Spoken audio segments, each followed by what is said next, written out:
Welcome to Modern Anarchy, the podcast exploring sex, relationships, and liberation.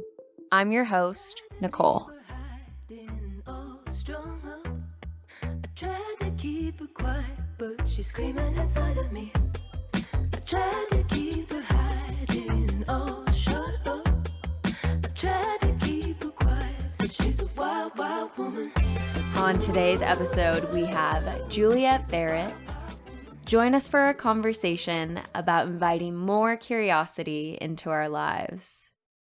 Together, we talk about the level of inertia needed to break your own reality, the divinity of a sex shop, and blowing bubbles before pegging. Hello, dear listener, and welcome back to Modern Anarchy Podcast. Hello. Oh, anytime I get to talk about relationship anarchy is such a joy. I know, dear listener, you've heard me talk about my dissertation on relationship anarchy and all of the research that I have been doing to explore the phenomena, this relational practice, this philosophical practice, and I am so happy to share this conversation with you today. Relationship anarchy is not about who you're having sex with. It is not about any sort of romantic relationships. In fact, it's about the deconstruction of the priority we place as a society on those types of relationships into a much wider community connection and intentionality with relationships in that community. One of the relationships that is important to talk about in terms of power structures, cultural narratives to examine is religion, right? We've had so many conversations on this podcast together about how a relationship to God, higher power, impacts our sense of self and how we move about through the world. So, of course, relationship anarchy, that questioning of power structures, questioning of narratives would be really related to a patriarchal religion like Christianity. And the kinky part. Oh man. I think back to my early days of Christianity and Jesus. I was told that I would need to submit to the authority of my future husband because he is the head of household and because he has a direct relationship to God that I don't have. Submit to the authority of my husband. How kinky, right? Those power plays. But in some ways, it's not kinky at all, right?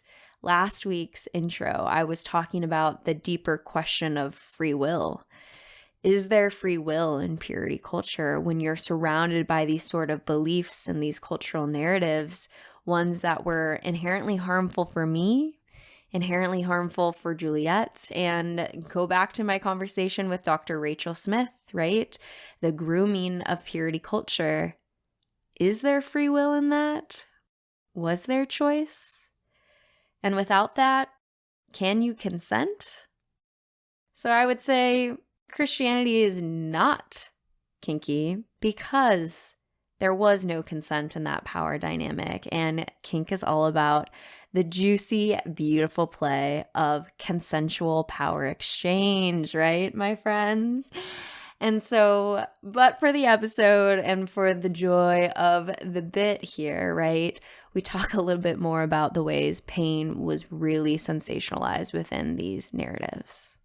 And it has taken a long time to deconstruct those narratives and step into a place of empowerment. And relationship anarchy has been a huge piece of that for me. I completed my doctoral research on relationship anarchy. I had so many beautiful research interviews with people in the community that were changing and inspiring me. And I decided to continue that research on the podcast so that I could share these powerful conversations with you, dear listener. And I'm inviting you and all of your community to contribute to this research, to share your voice. on my website, modernanarchypodcast.com/relationship anarchy. I'm inviting you to answer 7 questions on relationship anarchy. What is it? How do you practice it? Why do you practice it? How does it affect your practice of intimacy? What are some of the joys? What are some of the difficulties? And what do you wish other people knew about relationship anarchy?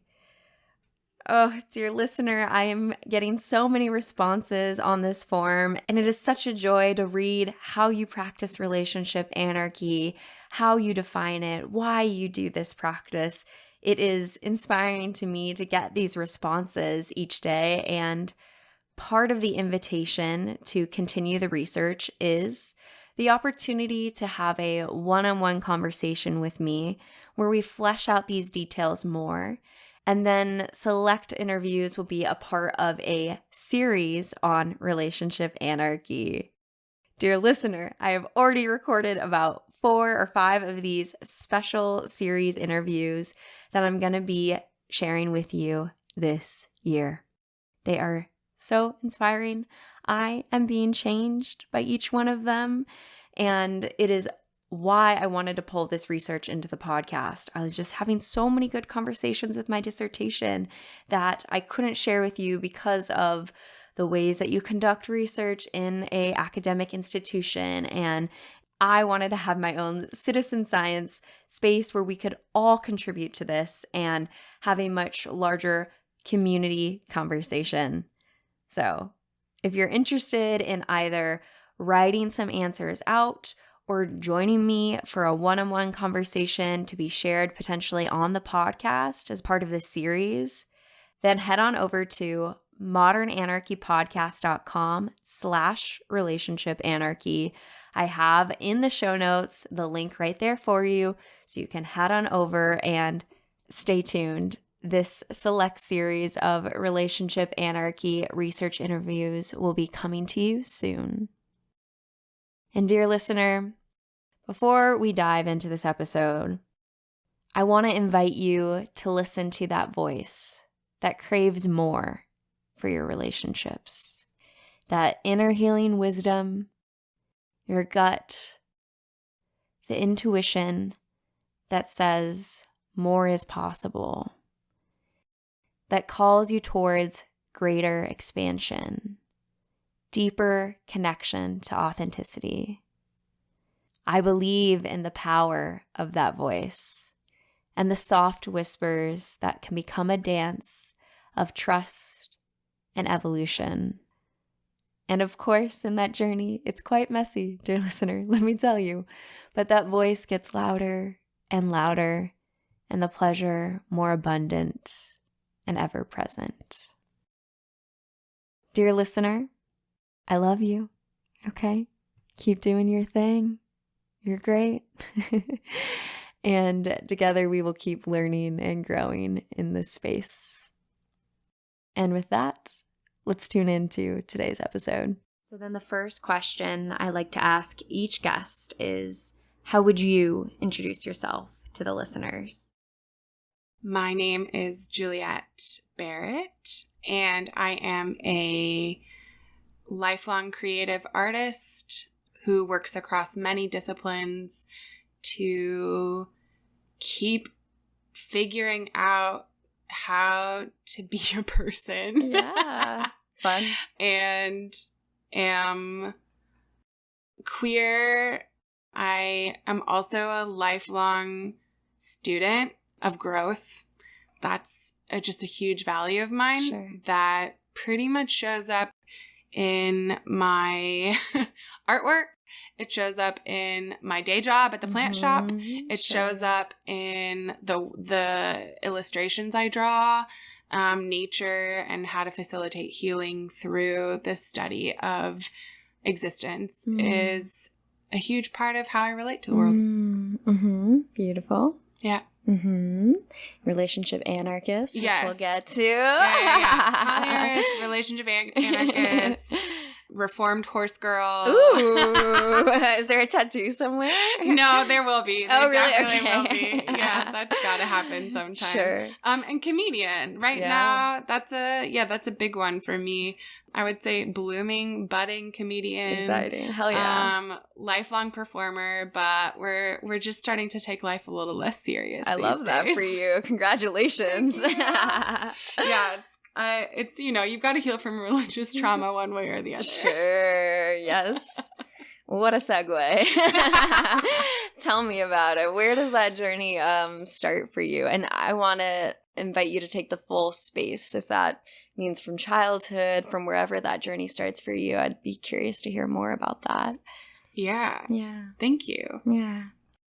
It feels weird taking space with this because it's something that took up so much space in my life. Sure. That healing from it, often I feel it's this catch-22 of like, yeah, I want to talk about it. I want to share because this is a huge part of where I come from. And also, you don't get more of me. There's that kind of scarcity, it's like sad child that is like, I've worked too hard to get this far to still give my time and energy to this thing that hurt me. Sure.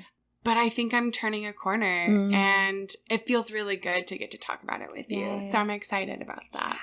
Very exciting.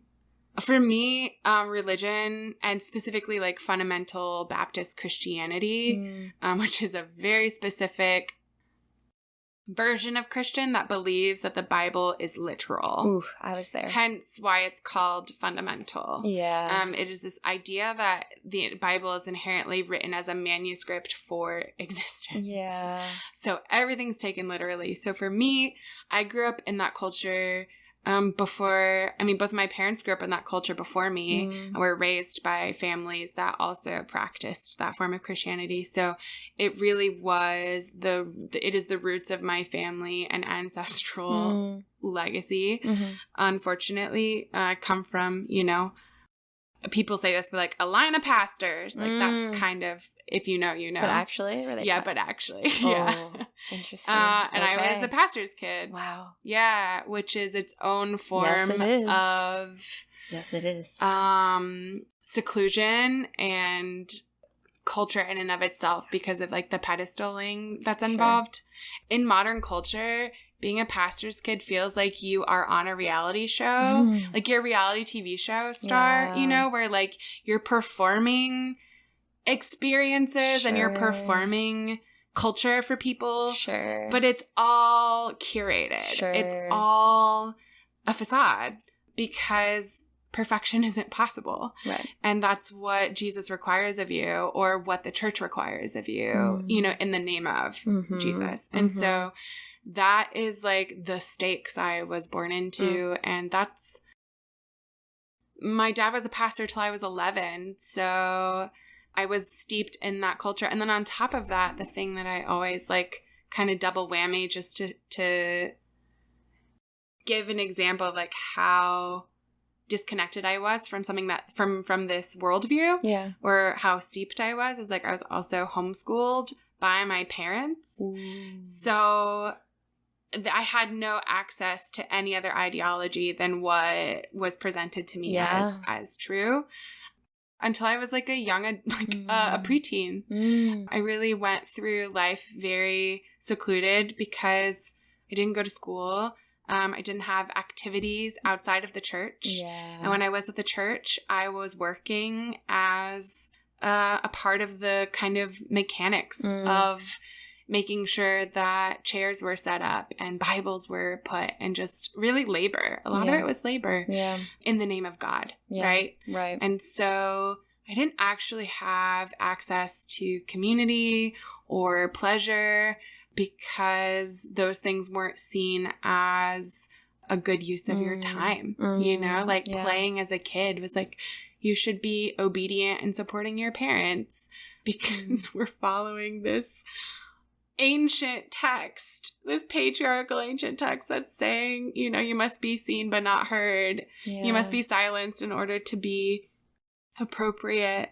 And then what that looked like for me and from like a cultural standpoint is like I would go to summer camp, but it wouldn't be co-ed. So like it was only other kids, but because I was a pastor's kid, I was like essentially siloed because I was weirder than the weird kids at that point. Like all of them went to public school. They might have been, you know, immersed in fundamental Christianity and like also wearing culottes. If you know, you know. I don't know. Right, exactly. I don't know what that is. You remember gaucho pants? Sure. Those are the only appropriate versions of shorts that Fundamental Baptist wears. Yeah. Okay, so the idea is like girls don't wear pants. Sure. Okay. Wow. You We're don't. deep in this. Yeah, it's deep. It feels like, I tell people, if you've ever seen an Amish person, it's like a step aside from that, but pretty similar in like dress code. Sure.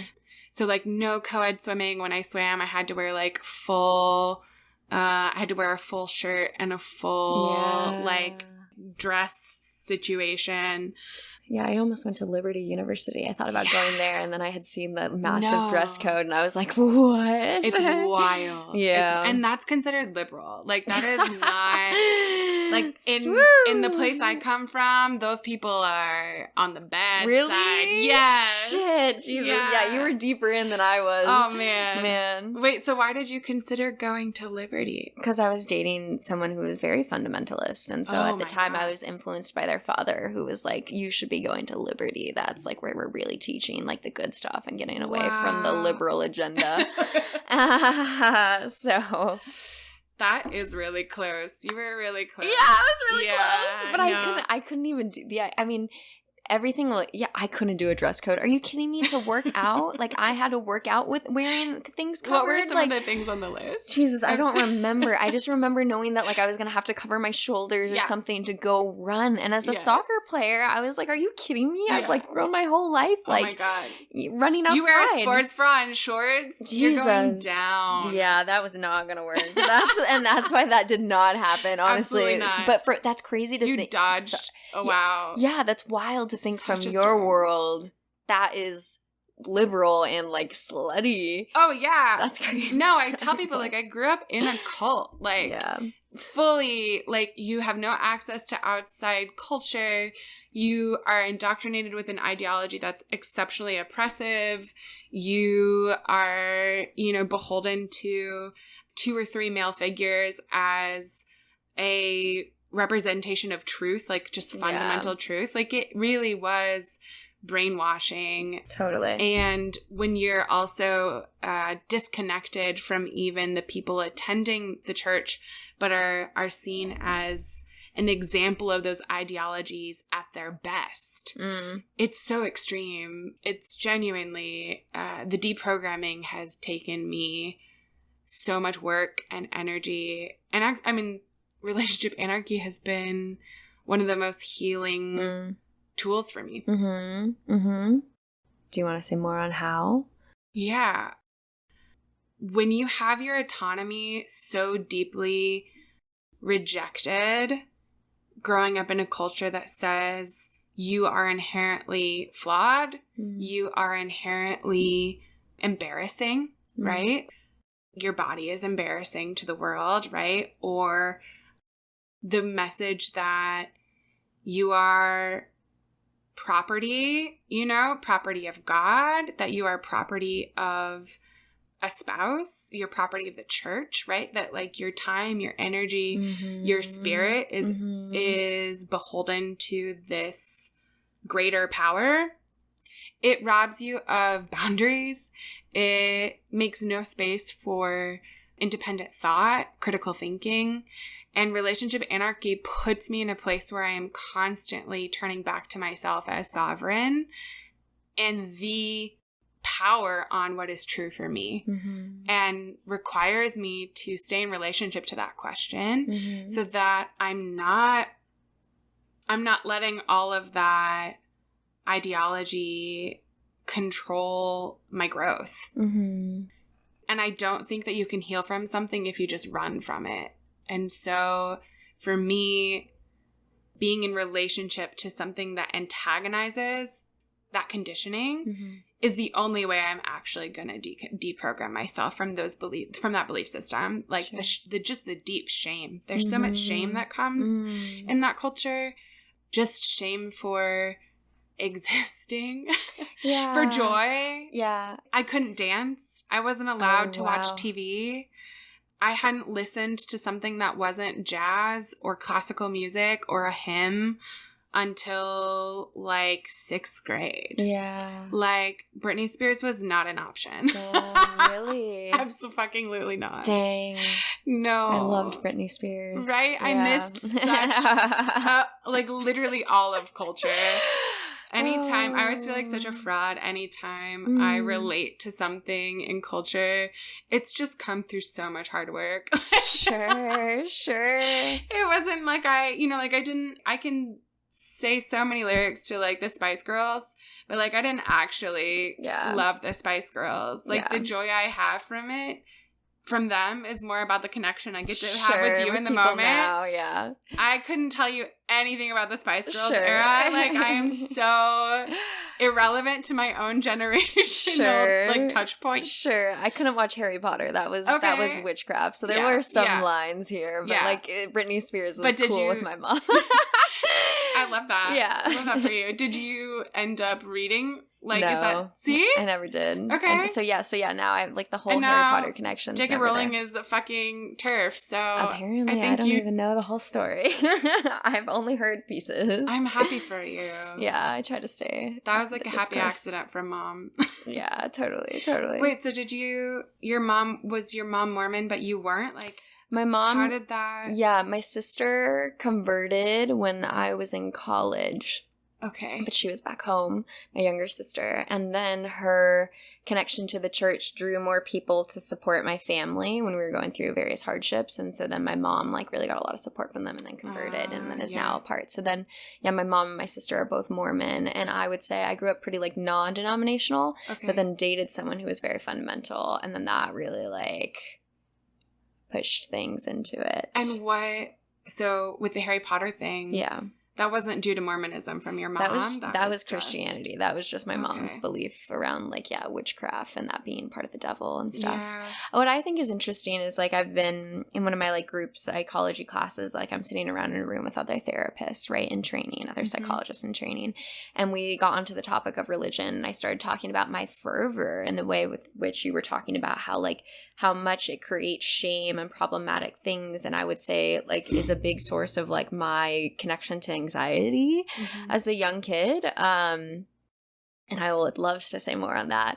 They're like, I don't really understand. They're like, what are you, like, why? Like, it seems like it's not that bad. I think they weren't, like, conceptualizing how painful being in this religion can be because it's not where they've been, so they don't know to the depth, and like there is obviously like a whole smattering of people that have a relationship to God and Christianity that is not anywhere close to what you've experienced or what I've experienced, right? I think maybe they come from that lens, so it's like interesting for me to think that they're a therapist who like wouldn't know all of this. You'd have to explain to them.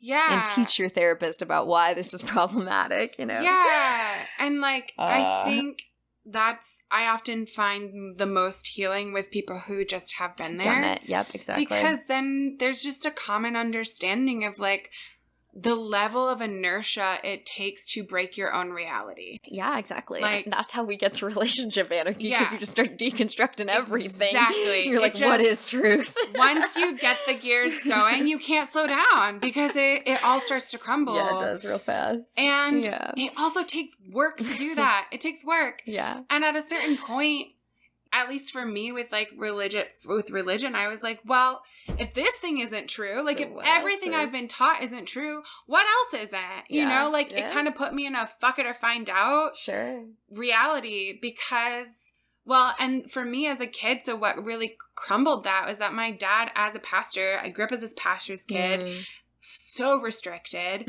and then and like moralized towards hatred and judgment and shame as like the way to relate to the world, right? Always looking down on other people, always judging, always trying to convert people. I mean, like, and those are the only emotions, right? A lot of anger. And then my dad came out as gay when I was 15 and totally was just like, blew all the logic, blew all of the truth, blew everything up. Wow. And I'm so grateful to him for that because it showed me that you can blow anything up and still survive and actually find a new version of yourself on the other side. Sure. And I happen to be collateral damage in his growth. But his growth demonstrated to me the world is not going to fall apart if you start finding and identifying better versions of yourself. Sure. And it might be scary and it might be really hard, but it's worth it. Sure. Because what you find on the other side is a deeper connection. And it's a deeper connection to yourself, to your people, to pleasure. I mean, and who doesn't want to have more pleasure? Yeah.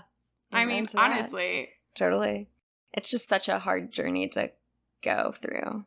Yeah, like but that's why the pleasure is necessary. Well, totally. It's like, well deserved. We fucking got here. Let's have a good time. Totally.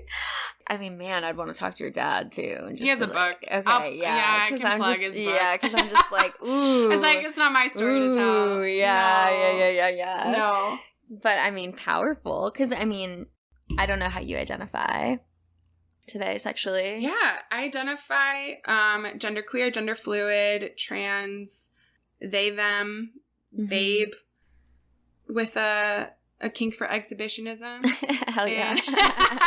So comedy works out really well. Yeah. And a masochistic penchant for growth. The self-care aisle is I'm always edging my own reality. Do you take breaks? I'm learning. Yeah, okay. I'm learning. Me too. Yeah, definitely. You can't grow in every direction at once, and that's something that my Virgo rising doesn't like to hear. Sure. Always on the run, on the run. But yeah, I mean, I think there's just a lot of the people on the podcast have written in to say like how meaningful it's been to have a space where someone talks about the spiritual trauma of this, right? I, in a lot of ways, would accredit my anxiety from my religious upbringing. Like, for what I was taught was that I'm inherently sinful.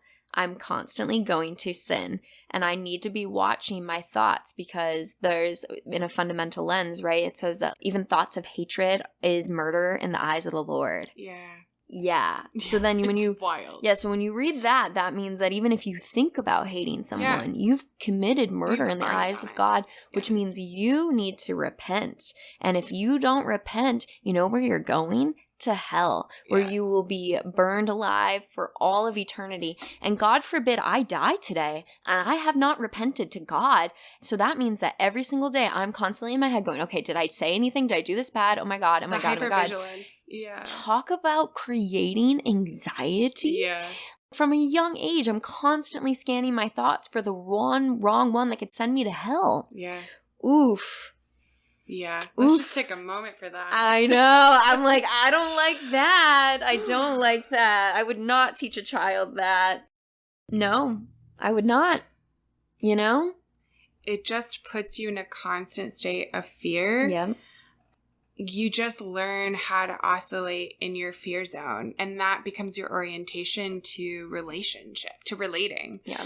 And then you're not relating. You're cut off from everything, and it's isolating, and it's just really miserable. Yeah, some people find community though in it though, right? Like then that's when you feel people come together and be like, "Oh God, I've been so sinful lately. I'm praying to the God." Like remember being in the community? Like that's what it was like. That's like, why that's like the penance, like the whole concept of penance, like and like really like loving. I mean, the lack of boundaries in Christianity really creates space for a lot of kinky connection because you can't be visible in your joy. But you can be visible in your pain. Sure. And so you find the visibility and you start enjoying it because it's the thing that's rewarded. It's and like that's kinky as fuck. Damn, you know what that is? That is the Sunday church when you are there with all of your people and then you start to cry with that one song. Feeling like, oh my God, I am so horny. I am so miserable that God is forgiving me and I'm crying right now and I'm feeling the Spirit move me. Yes. Damn, absolutely. So interesting. I never really thought about that frame. Yeah, Spirit, take me in. Because I've been so bad, please. Yeah. Cleanse me with your blood. Like, blood fetish, anyone? Come on. Interesting. We're eating the body of Christ. Like, the carnality is everywhere. It's in the language. If you ever listen to a praise songs are so horny. Yeah. I love it. It's so interesting. Such a frame to look at that whole experience through.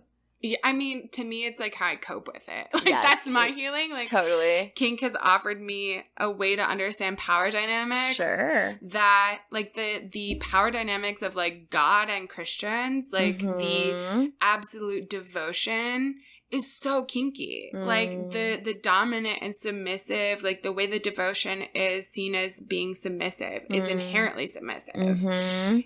Is very much like what you explore in the kink world of, like, surrendering your autonomy. Maybe not your autonomy. I want to take that back, actually. Sure. Like, you're not surrendering your autonomy in kink. Playfully with lots of consent, maybe we are. The surrender and the permission to be able to share your autonomy with someone else in an active connection is what people come from when they're singing to Jesus and they're lifting their arms on the fucking stage, like, truly worshiping, because they're getting off. At least I'll speak for myself. I was getting off on a fantasy. Sure. A fantasy of what I think God is, of what I think a perfect reality is. Like, getting off on a delusion because that's the only thing that I was taught was valuable, right? Was, like, worshiping a figment of my imagination as a better reality than the one that I've been given. Which, man, that puts you in a constant struggle with your reality of, like, then why are you here? What is the point? You know, and I think that's really where religion is a pipeline into things like compulsive monogamy, because it's like, what else is there if, like, this will never be enough because I'm always edging for Big Daddy God in the sky. Then I get married and I procreate in the name of God and I convert other people to also believe in this thing. Yes, obviously, like, for me, when I think about these things, I think about it in the fact that, like, we're all storytellers and we live through lenses and frames of meaning, like, existentially. So yeah, like, if you come through a path of lineage that then talks about this is the reason for why we have sex, right, which is not pleasure, it is to procreate, then it creates this, you know, sort of subsequent narratives of what is possible and how you connect in that way. It's just, some people, like, thrive there. So that's the thing, is, like, some people, and this is, I think, where I get up to my edge of, like, comfort. I think talking about these things, like, in a cultural way of, like, holding space for the people that are enjoying themselves and finding, like, a beautiful narrative that they're enjoying of creating that monogamous frame where you create this and God constructed this and you're doing all of that and it feels really good to them. And then, like, this other, like, feminist queer side of myself that looks at the lens of it being so deeply patriarchal, right? Like, father, son, male at the head of the household. How do we hold nuance for, like, the different ways in which people do connect to that, like, narrative of God in a way that maybe isn't as patriarchal as what we experienced? So it gets really hard for me to have nuanced conversations about religion because, like, I want to respect the spaces of people that feel good and feel thriving in it. But then I also do ask deeper questions of, like, is there still suffering there that maybe they're not aware of, in the same way that, like, when we live under fucking capitalism, we're all suffering in a way that a lot of people don't even think about because it's hard to imagine any other world.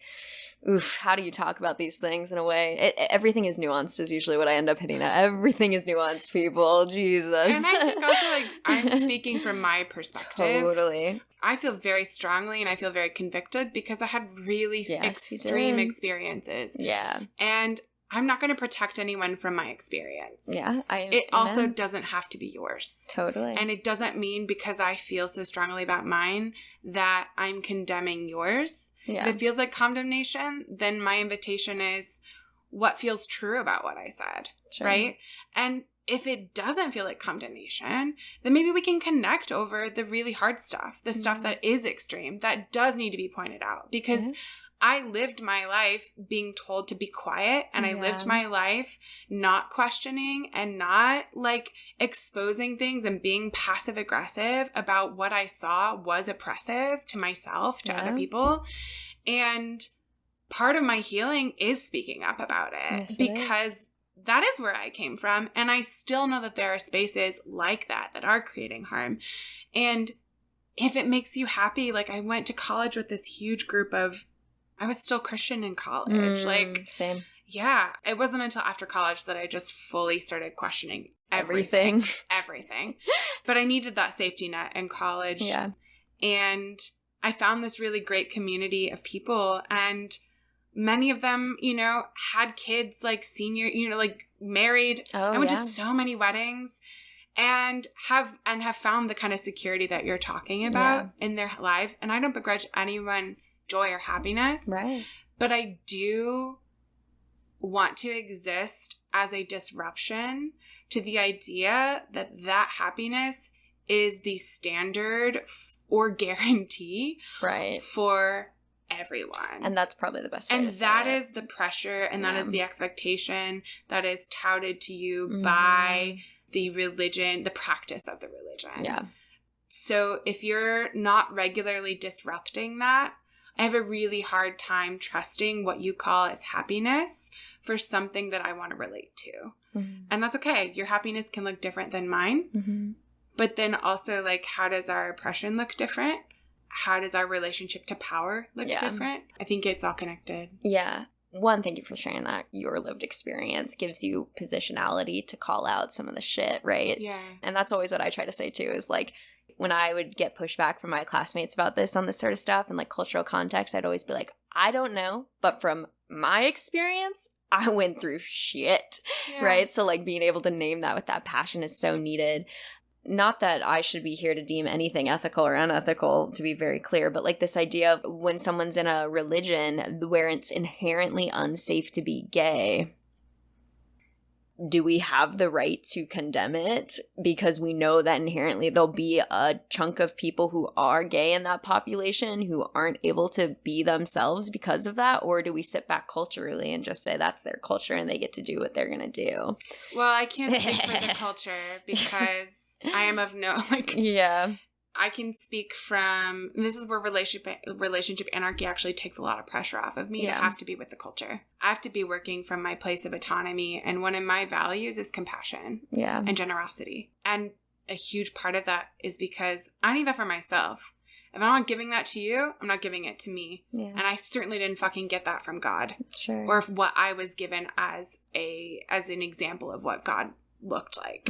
So that's how I connect to the divinity in me is like, am I showing up in compassion today? Am I unwriting that shame that was so entrenched in the way I saw my body and the way I heard my voice? Yeah. And if I'm doing that, then regardless of where you come from, what culture you're in, what religion you're practicing, if I can tap into my own compassion, then I can be present with you in that moment and find our mutual humanity. Sure. So that I'm not speaking from a place of my trauma. That I'm not speaking from a place. Like, I can do that on this podcast because I'm here to talk about shit, right? Yeah. But I'm not going to take this dialogue and spew it at the first Christian that I have coffee with, right? Because that's not why I'm there. I'm not talking at them, right? If they want to know my story and my feelings, I'm happy to share that. I think that's where relationship anarchy puts me in relationship to how I'm orienting to every interaction, to every person from a place of my deepest integrity, right? What is the kindest, most generous way I can care and tend for myself in a way that reflects back in all of my interactions with my web of people, right? Whether I consider you a lover or I consider you a friend or a friend lover, it puts everyone in a place of equality that asks me to be responsible for what I'm bringing to the table and let the rest go. Sure. Because I can't control them, and that's not love. Sure. And so I want to be acting from a place of love, and that means showing up in the fullness of my love for myself in compassion and generosity as much as I'm capable, and then being open to what you're bringing. And then we can go from there, and we can co-create it. Those other factors of our identity will play into it, but at least then it's a dialogue and it's a conversation, and I'm not just showing up with my judgments of where you come from because of the things that hurt me. And I don't even come with judgment. I guess I come with like a desire to save and this like really weird, fucked up sort of like complex. Let me come back and save you. Like it makes me sad when I think about my family, like my mom and my sister, right? Like being in a religion where like masturbating is a sin, aka like it, like that. I do know. Like that yeah, as a sex educator and someone who would claim to advocate for the benefits of like having bodily autonomy over creating pleasure and the sense of autonomy that would create in even a relationship anarchy identity sense of self that I adamantly strongly believe in, like, and like the pressure that can create in a relationship, or then like you can only have it, and that just you know, like I don't even have judgments. I feel like I have this desire to be like, hey. You know? It can be so much better.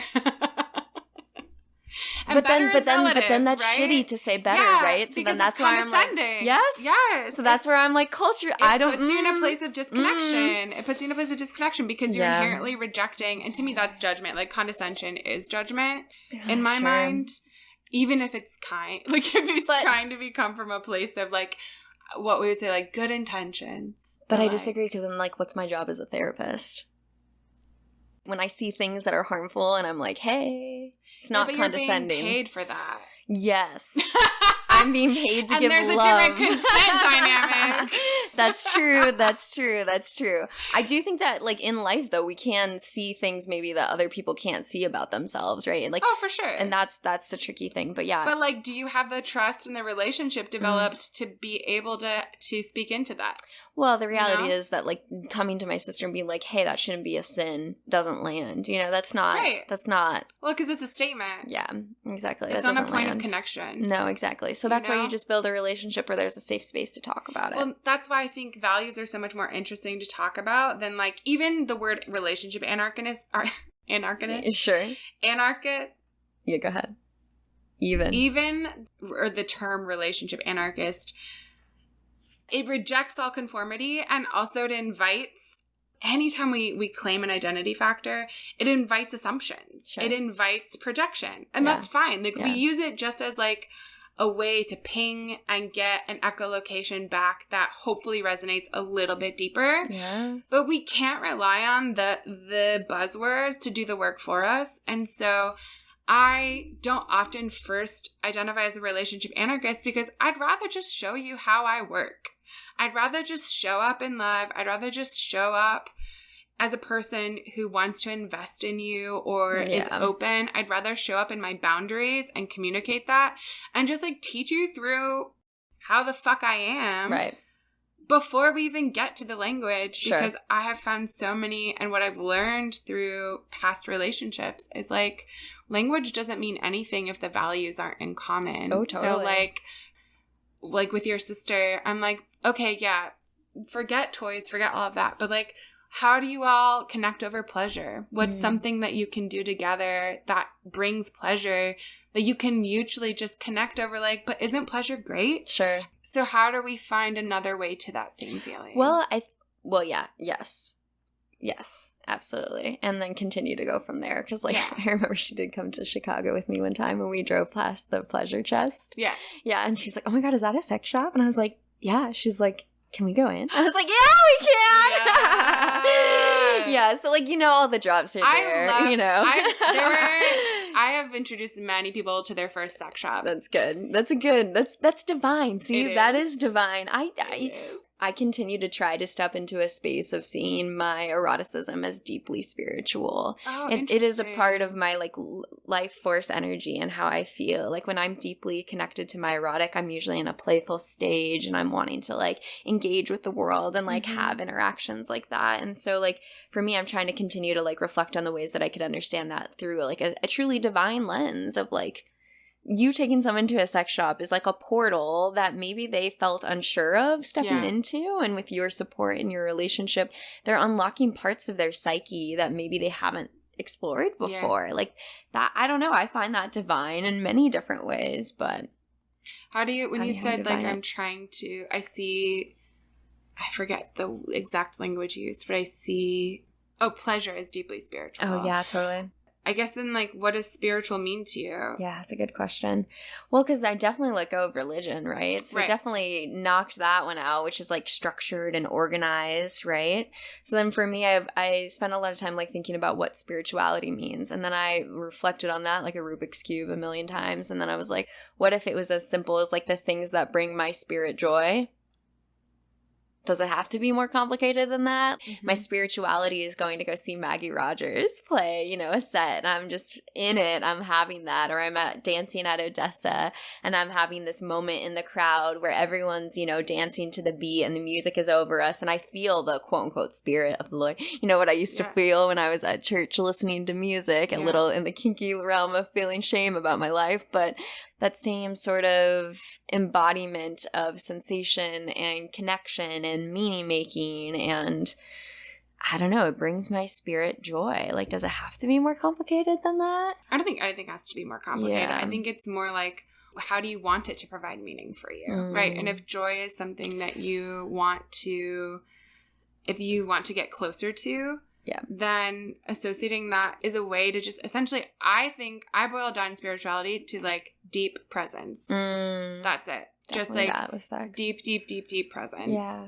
The longer you can be with it, the deeper you go. Sure. And it can be anything. It can be myself. It can be silence. It can be, you know, nature, like co-regulation with nature, with other people. Sure. Through connection.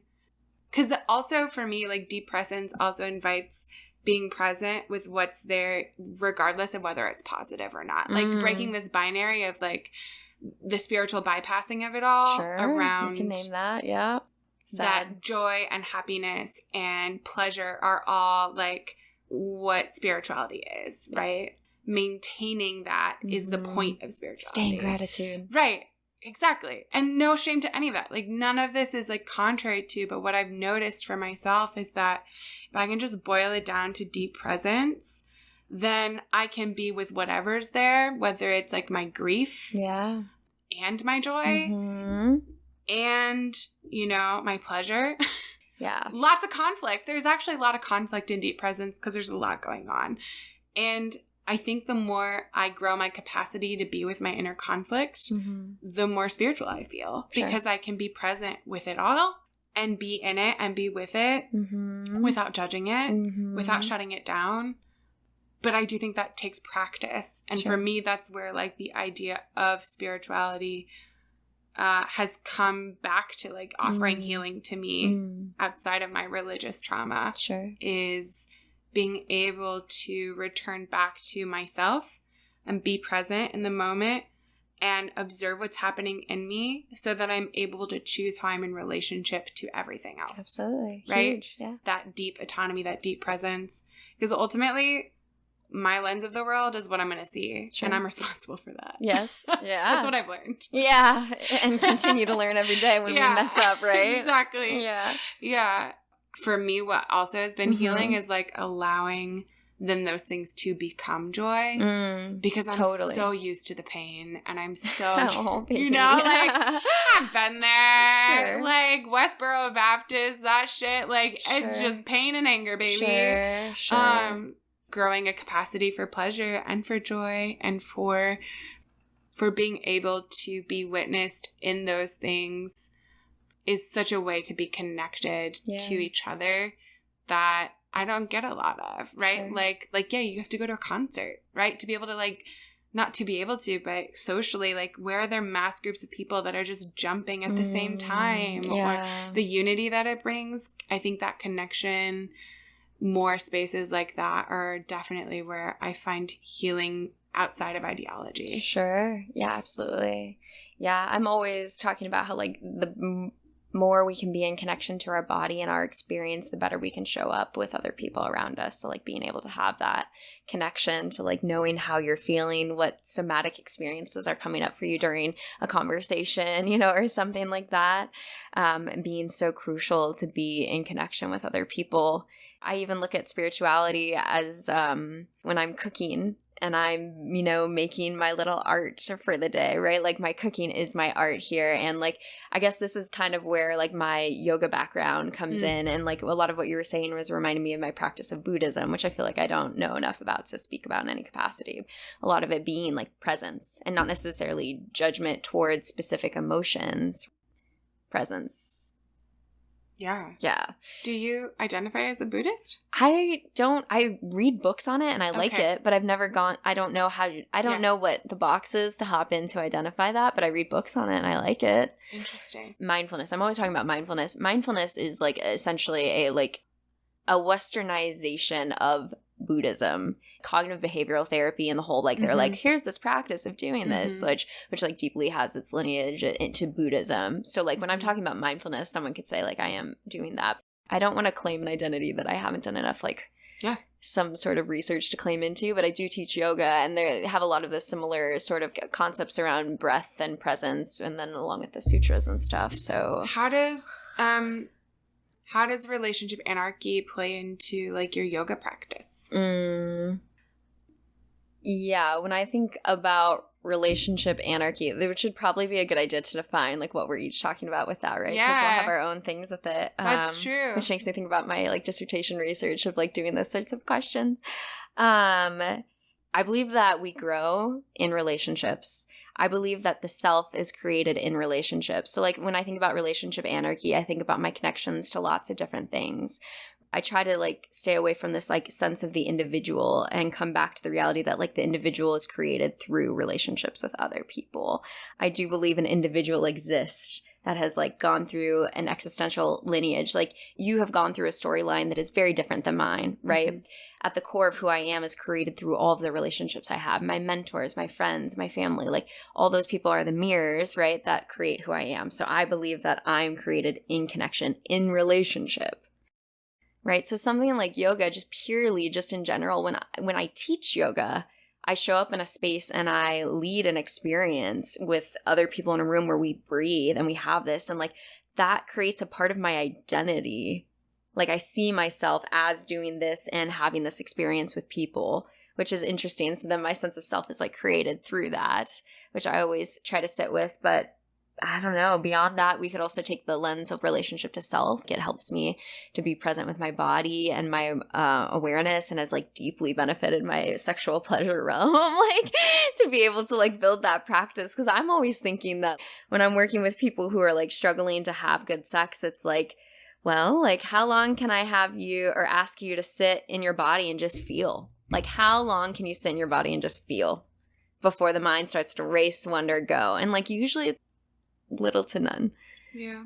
The practice of yoga and being with my breath and trying to be there is a deepening of presence, like you said. So then it changes how I show up with people, and how the pleasure that is possible. And I also really love the fact, or not, I don't love it, but like, yes, this continued like realization that the deeper you step into pleasure and feel pleasure more, the deeper you can feel pain, right? Like it's not like we get to pick or choose the emotions that we feel. And the more you connect to them, the more you feel them, right? And maybe hopefully we handle them, with more skills and tools, etc. But like, damn, you feel them, I wouldn't trade it for anything.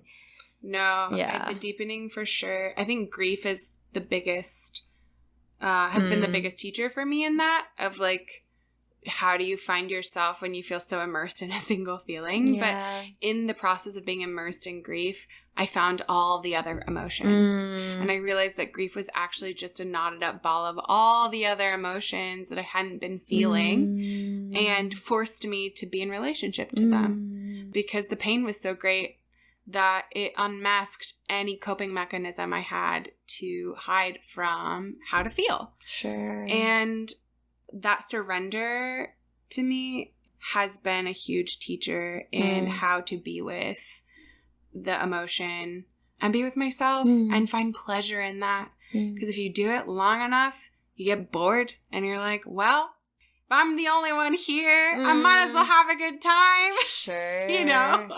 Yeah. Like, I might as well find a way to enjoy this, or maybe not even enjoy it, but to find a comfort in it, It requires so much of you that you have to explode to find other pieces. Pain, grief, they explode you, right? They explode you into these little tiny pieces of shrapnel. And you have to collect those pieces back. And or you find more versions of yourself reflected in the pieces and the shattering. Sure. And so, although it might not be the same capacity you had before, it's a new version of the thing, of the joy, of the pleasure, of the pain. And that allows you to be with it longer because you're able to identify new reflections of yourself in the broken pieces of who you were before that experience, before the great pain, whatever it is, you know? But I also, like you said earlier, like, I have to be careful that I'm not sensationalizing pain. It can be a really slippery way to get into, as white people, a place of victimization. Sure. And also kind of like, joy in being the victim. And that's also a huge part of evangelical Christianity and growing up religious in predominantly white churches. And progressive spaces at times. Well, yeah. Oh, definitely progressive. Yeah, absolutely. 100%. I don't even identify as a progressive. Okay.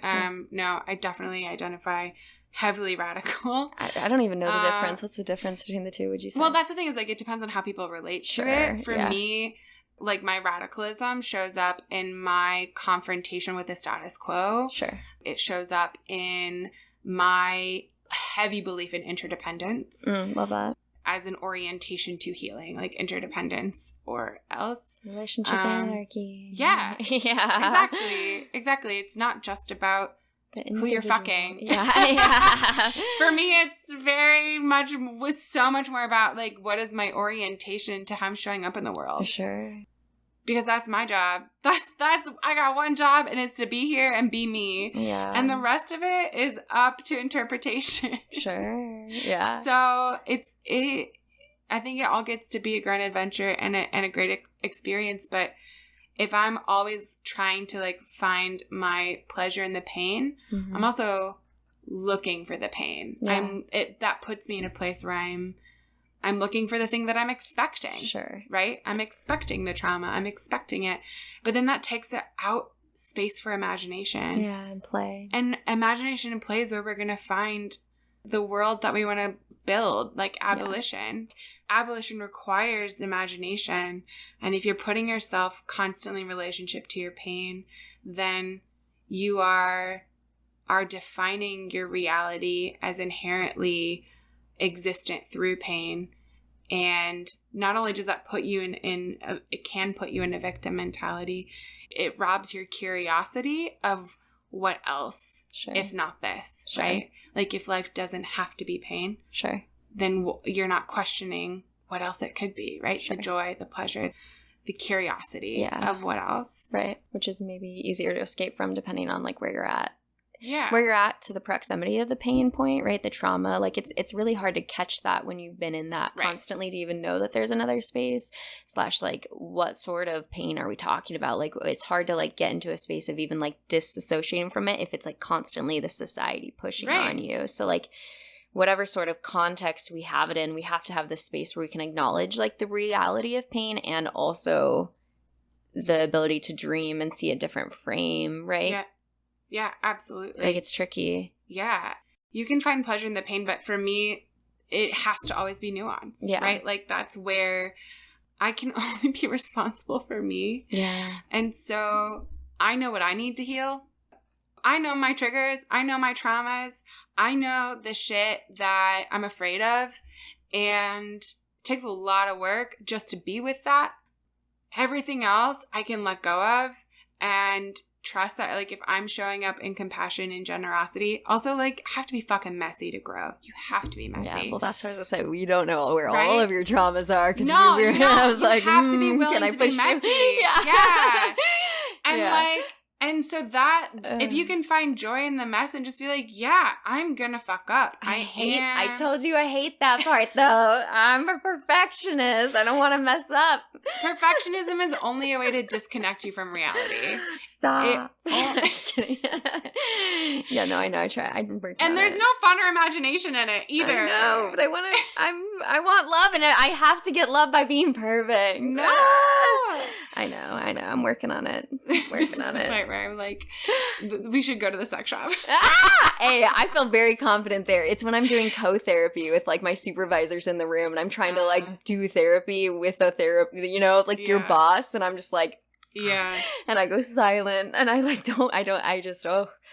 I'm working on it. Let me tell you that. Yeah. I'm getting better. It is my intention, and I'm actively in a safe space where I can do it. It's just, Right. you know, you care a lot. That's where I think about values. Like when we care so much and I want to do such a good job, it is actually paralyzing me. You know what I mean? And I think like, it's like, woof, gotta take the jump. Yeah, like then like what's motivating the desire, right? Like what? I want to do a good job. But what does a good job mean? Does that mean like, you know, are you taking care of the other person? Does that mean that like you're getting rewarded for, like I think perfectionism, it's like well intended. It's super well intended. And there are also like full disclaimer like so many like mental health hurdles to get over to like perfectionism is just a symptom of so many other things, and like that's personal, right? Like I know like for me my perfectionism can often come out of like my relationship to like how I cognitively process and proving to myself that I'm not struggling, right? Like there, so like that's where my perfectionism comes from. I feel shame about like not being able to perform, and so I'm trying to mask it in order to believe, you know, I'm flawed because I can't process at this level, or I can't, you know, switch gears, or whatever it is I'm struggling with. I usually use perfection as a way to believe that I can outthink my way of giving myself love, you know. And my sibling says this to me a lot as like a reflection, so maybe it'll help you, but they always say like, when you're giving 50, it looks like 100 to everybody else. Right? Yeah. And like, not that it matters what everybody else thinks. Sure. But that always takes me and puts me in relationship. When I think about that, I'm like, oh, zoom the fuck out, get out of your head, and just think about like, instead of me being super internalized and really neurotic about my own psychosis, usually it's in relationship to someone else, right? Like you mentioned your boss. So like, how can you zoom out and think like, this person is offering me compassion. This person is offering me generosity just by being here and being present. How can I trust that instead of anticipating judgment or a lack thereof if I don't perform at this imaginary level that I think that they have for me? Right? Because like, you don't, that's placing a lot of expectation on them too. Sure. You know? Yeah. When I'm theorizing like human nature and stuff, I'm always thinking about the ways that we need connection, and so are always looking for connection. And so like something like perfectionism to me, or how I'd understand it, would be that like at some point I experienced some sort of relationship where perfection allowed me deeper connection. So I paired the two, where if I do this perfectly, like, you know, I got good grades and then my parents rewarded me, maybe, you know, or like wherever we want to pinpoint that, you know, society, who knows, you know, there's a lot of capitalistic internalization there. But like at some point I was taught that by being perfect, I will get more love and more connection. So then when I step into a space where I'm needing to do my work, right, if I am perfect, then I will be able to like, get love and feel like I'm safe and I am doing the good thing, right? So then that's kind of how I conceptualize it when I think about these moments with people, myself, or like clients who are like very rigid. Is like at some point it was learned that like this is how I'm going to get more connection. Yeah. Our brains, our hearts are always trying to keep us safe. I practice somatic therapy. So my therapist is a somatic therapist. Very cool. And it has, for me, unlocked so much less about my mental awareness, and has actually helped me really reground and like connecting to my body first. Powerful. And I have learned so much more about just how to have compassion for myself. In the things that I can't control, you know, like my triggers, like feeling out of control in my body makes me want to disconnect from it. And the reason that I feel out of control is because usually I'm trying to shut down something. I'm judging something. I think something is wrong, right? Having a somatic therapist who walks me through, not like logicking why something is happening, but just being with it and saying, where is it? How does it feel? What are you sensing? You know, and taking me to parts of my body where that emotion is living, and it's probably been reinforced by a million different things. Mm-hmm. At the end of the day, it doesn't really matter the causality of it as much as what is my relationship to how it's living inside of me, right? Is it really heavy? Right. Is it on fire? Right. Right? What is my body telling me about this pain or this fear that I can just be with, so that I'm not constantly trying to ignore it, which puts me back in my head, which puts me back into like trying to logic my way around the why of why something happened or why something hurts or why I'm trying to be perfectionistic, right? Yeah. And you can talk about that as long as you want, but many things are going to be true. It's not about trying to get distilled down into singularity. For me, somatic therapy has been really helpful in not getting lost in the psychological traps of, honestly, binary thinking. Psychology field has so much binary thinking, and you interview enough therapists to learn that. Because everyone's coming from a different pedagogy. Everyone's coming from a different place. And so I think the way that I've learned to escape that, like the mental go around, is to learn how to be in relationship to my body as the only authority. Not even my therapist. My therapist is not more sovereign over me than I am because they have a license, you know? And so often we position care providers on a pedestal rather than as practitioners of a tool and a skill set. For me, it was always easier to believe that someone else had the answers and project that onto them than to be responsible for my own bullshit. You know? Absolutely. I don't know if you ever feel that pressure, but... Which part? Because I'm like that. You said a lot there. I was like, I feel a lot of those, but which part? Any of it that resonates. Yeah.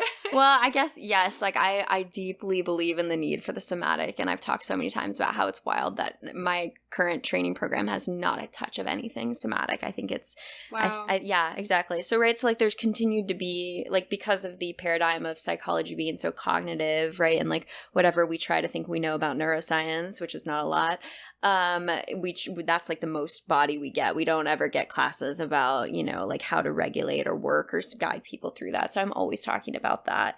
And I think it's like a very nuanced yes and, right? Like you can do all the work in the body, but if your narrative about your life is like a certain thing because of the relationships you've been in, like we can't ignore that part too. So it's like this, like we need some sort of like combo of both, which it's frequently not. It's frequently cognitive, what happened, CBT, oh, you're dysregulated, goodbye. You know what I mean? Like that's not helpful for people.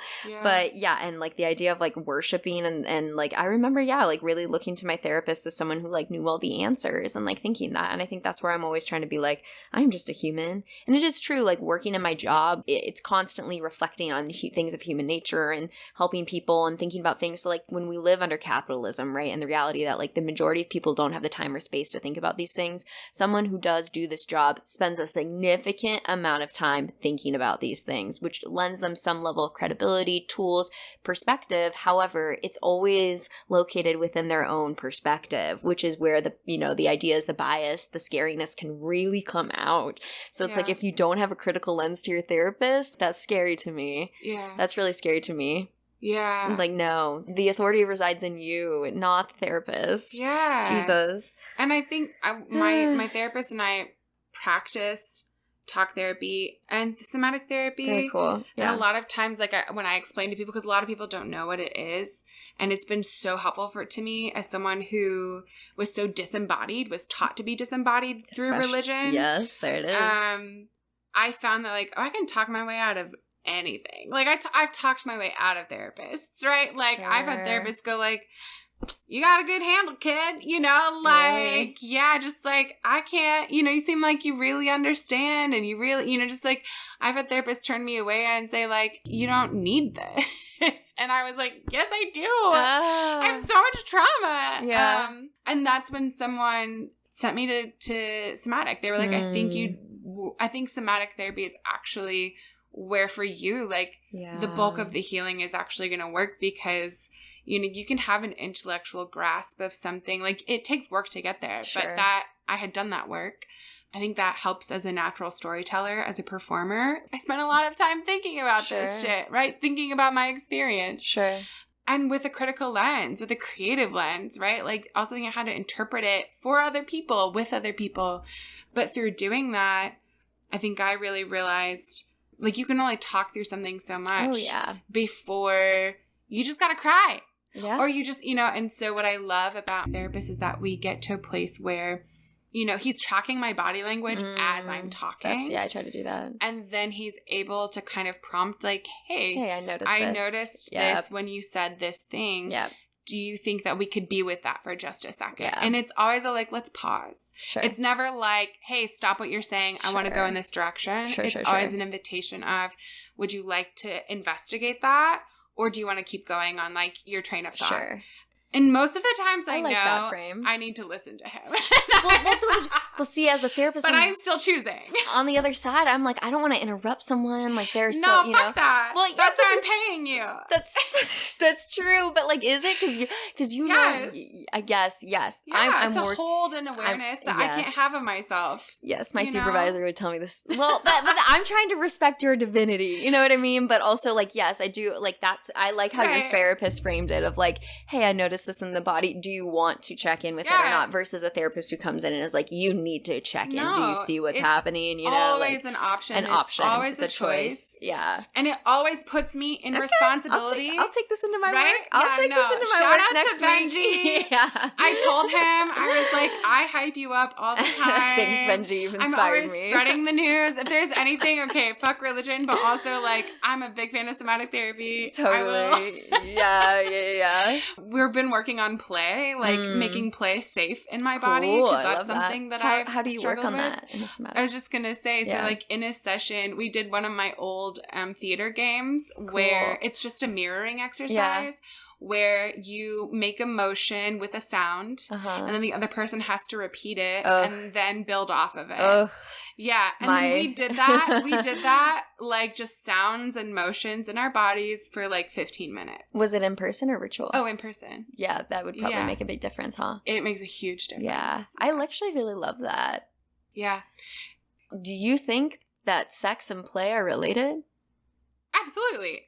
Do you think that something like that would be helpful for someone who's having a hard time playing in the bedroom or the dungeon? Absolutely. If you can make a goofy sound and like wiggle your body with someone, you definitely can't orgasm with them. Or if you are, it's going to be coming from a place of much deeper effort. Let's put it that way. It's going to take a lot more work. Yeah. So if you want to work less, play harder, start small. You know, like it's hard for me to connect with someone I can't laugh with. Sure. You know? Yeah. And I find that with sex, it's very similar. Yeah. Like, it doesn't mean I won't have sex with you or I can't have sex with you. But if I'm looking for play, particularly, if I want to playful, that level of safety in the dynamic, then that starts for me from the beginning. Yeah. You know? If we can't blow bubbles together, sure. How are we going to laugh while I'm pegging you? Sure, exactly. You need to have that like play. Yeah. Absolutely. Yeah. And then the somatic exercises, being able to do them in a safe container, I would say like transfer that energy, right? Like you're doing this experience where you're learning to play more in the body and feel good in it. And then like you take that into your play in other spaces, right? Yeah. I think one of the exercises that I really liked when I've been training was a rope around us and drew a boundary. And we're like, this is my space. Like felt into that. Like, this is my space, my space. And then we would like stand up and have another person come towards us. And we were invited to like feel into our body of when it felt too close. And I could like control the space. So like they'd take a step forward and like ask to like feel into my body. Like, how does it feel? You can take another step forward, right? And then like it hit that point where in my body it did feel like, you know, like this is a little close. And it was interesting, like my response was different based on gender too, of like a male therapist versus a female therapist, like, which, you know, my own traumas and things and living under this world. So like I have different felt zones of how close I could feel with some. Feeling into that response in my body though was really powerful. And like, you know, I'm someone who teaches yoga, whatever, you know, thinks I'm in my body, but being able to have that exercise and then kind of like feel into that in my dating life. When does it hit that same feeling of like, I need that hand out, I need that space? That's a really intense exercise for some people. can bring up a lot. Yeah. Yeah. But also, isn't that why you're there? It is. Yeah, totally. But, and then you have to gauge that with people, like when, based on where someone's at, like, you know, because like what you did with your therapist, like, I don't know if I could do that with my therapist. Like, that's we intense. Have worked really yeah, hard. I'm like, I don't know if I could play with my therapist like that. We've worked really hard. Yeah. Like, and it's less about like our relationship and more like, what is my relationship to myself? Like, do I trust myself to be safe with this person? Sure. Am I finding safety in my body and my capacity to be able to be vulnerable like that without projecting or giving them the power to determine that for me? It's powerful. You know? And that's something, the other thing about like, I feel intimate with my therapist. Like I trust him deeply. Yeah. I trust him because I have invested time and energy into practicing trust with myself. Yeah. And through that, I can show up more openly, more vulnerably with him. Mm-hmm. But it's not because I know a shit ton about his life. I don't know anything about him, really, at all. Yeah. And that's the beauty of having a care provider hold that space with you. But ultimately, I'm doing the work. Having that permission to, in myself, keep pushing my trust, helping my capacity grow for trust is what allows me to be playful and allows me to make prolonged eye contact with my therapist without feeling really intimidated or squirmy. For sure. Yeah, absolutely. Yeah. I think it's always important to like, not idolize the therapist and like still understand it's a relationship. We're both showing up, and when you're in that space, it's 1 hour and then you do all the work outside of that. You know, it's like Jesus, you know, like when people like credit everything to their therapist, that's always a little scary to me. Well, and I think about relationship anarchy in that way, for me, what it provides is when you were talking with Max Hill about the smorgasbord, which I'm a huge fan of. That's been such a great tool for me in my journey. Sure. And past relationships. And it's something I share with people all the time when they're like, what is relationship anarchy? And I'm like, here's this cool tool and visual. Yeah. Go study it up. Start come to me thinking. with questions. Start thinking. I'm not gonna, I need you to do some labor on your own. Some reflection. Well, not even labor, just like reflection so that we even have some shared like verbiage, I guess. Vocabulary can be helpful so that I'm not just like spilling my anecdotal stories everywhere. Because like that's unique to me, you know? Forgot where I was going. Well, let me ask you, what is relationship anarchy to you? Relationship anarchy is a deep commitment and orientation to prioritizing my essence to the world, my existence, my divinity, and using the words that you have, shared today. Yeah. So that I am continually bringing curiosity to my experience of life. And through a lens of curiosity, not all the time. I'm not curious all the time. But what it does is it constantly puts me in relationship to that invitation to stay curious. You know, what's possible with this person? What's possible with this job? Yeah. You know, what can I bring, or what are the boundaries I need in order to be in connection with what's available to me, right? And through that, there's immense freedom. It brings me so much freedom and security that in staying committed to myself, I'm also committed to the collective.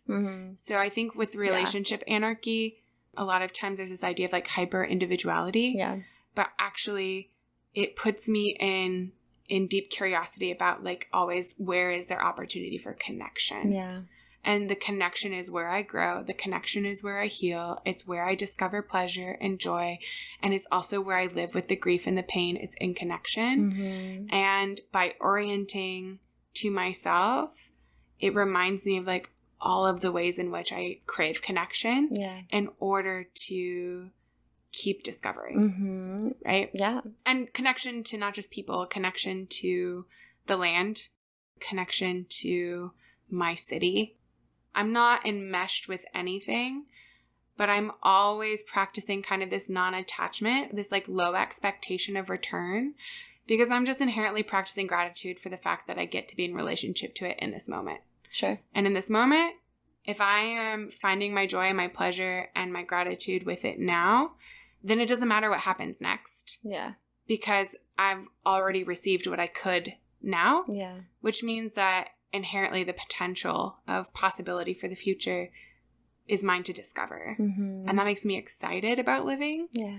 Rather than putting my safety in a false sense of control by trying to believe that any singular relationship or any job or anything is what's going to provide safety. Sure. Yeah. Beautiful. It's a long answer. No, it's great.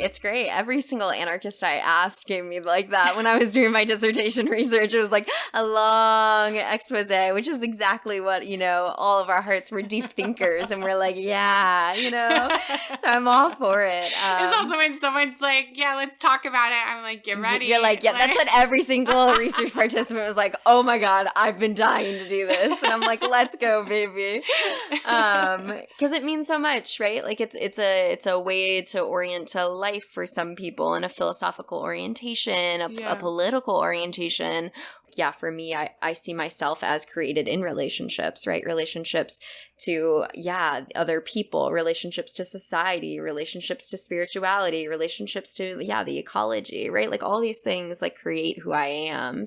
I love how you talked about like it being connected to the ways that we are in connection with other people rather than maybe enmeshment. Like the words of interdependence have always like really rung true for me. And so I love hearing that same sort of individual in the community, right? The self in relation. That's like a lot of what relational cultural theory, like the feminist psychologist like takes, would always be like self in relation. And I'm like, yeah, right? And it's like relations to my body, relations to my pets, relationships to my garden, relationships to, like all of that creates me. Relationship anarchy like holds space for the nuance of that. And then how you actually do it, right? That's the subsequent question I asked all my research is like, how do you practice it, right? Yeah, that's a great question. Do I have to answer that? No, you don't. Okay. Especially because we're close to time. I know. But I think maybe in some ways we could also say that you've answered it in the last hour. Yeah. Right? Definitely. There's been many points at which you've tied back how like the concept and the practice of relationship anarchy is such like a pinpoint for you in all these different areas, like your spirituality and how you move. I will also like offer this to anyone listening that I'm new to using the language of relationship anarchy, but I have been self-orienting for I've heard that a lot too. Years, right? So I also just want to like affirm people who maybe feel like they don't get to embody something fully because you have to, there's like this sense of earning credibility. Like that's all fucking bullshit. Language is only as powerful as it serves you. So if relationship anarchy stops feeling good, stop using it and invent other language, It's only as useful as it brings connection. Sure. And then beyond that, let's just go camping together. And I'm sure I'll learn a lot about you and how you practice relationship anarchy, right? Without asking for a dissertation. Sure. Which I also support your dissertation. Yeah, I try to at least do it through like a lens, a specific type of psychological research that respects the individual lived experience of each thing, right? Like you're going to have an understanding of relationship anarchy. It's like hermeneutical, phenomenological research. I respect your existential experience of that word, my existential. Every other person has like a lived experience to that word that is unique, right? So and that's beautiful, right? And that's we don't have fucking point. Well, totally, right? Like we don't have to hit this one definition of what anything means. Maybe there's similar themes. We can pick out themes, but it's what you want it to be. Yeah. And that is the whole point, right? Is like you were the whole point. If I can make any claim on the whole point, right? It's like taking away prescriptive hierarchies and ways of being in power and coming into a descriptive, creating what you want, right? To understanding connection to people. But maybe I've now made a claim that I don't know.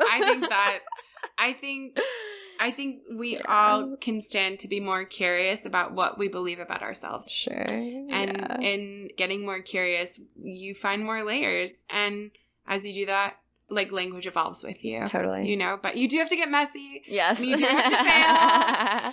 And you do have to fuck up a lot to learn. Like, we didn't even get into my failed relationships. Oh, sure. And I don't even want to call them failed because they really were just like teachers. Learning, Yeah, they were all things I'm really grateful for. Yeah. People I'm really grateful for. And that's the other thing is, like, it puts me back into gratitude. Once I really reframe pain that I experienced in those breakups. I was like, also, like, I was so enmeshed with my last partner, and that was when I, like, really doubled down on relationship anarchy. Is like, oh no, like, this, I've seen how this creates harm to somebody else. You know, like, over loving or over giving past my capacity as a way of, like, earning love did not work out for me. You can practice and say you're doing a thing as much as you want, but until you're in a relationship and you're fucking up, like, those patterns will come back. Yeah. It doesn't matter what you call yourself, you know? Yeah. So have some patience and grace for yourself, because you have to be messy in order to, like, find that connective tissue. That's true.